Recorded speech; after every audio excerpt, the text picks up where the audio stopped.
Hello guys, and for today's video ay tuturo ko kung paano baguhin yung time format nitong aking smart light sound machine. So bali naka 24 hours siya or military time, gagawin natin siyang 12 hours lang.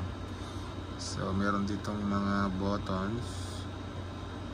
So ayan,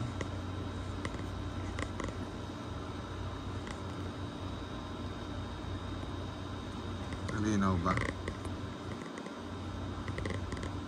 So ayan, yung may letter M, arrow left, arrow right, tapos yung sa time, then alarm clock, then ito yung dalawa sa ilaw, ito yung power ng ilaw, tapos ito naman yung para mabago yung kulay ng ilaw niya.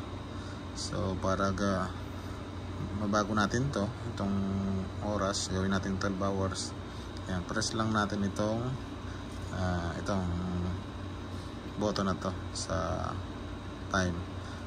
Ayan, makikita nyo parang relo. So long press lang natin yan. So ayan, naging 11:01.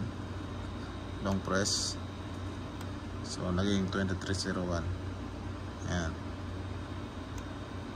long press, ayan, 11:01. So ganun lang po kadali paano baguhin yung time format. So hanggang sa muli, maraming salamat. Ayan, see you in my next video. Bye.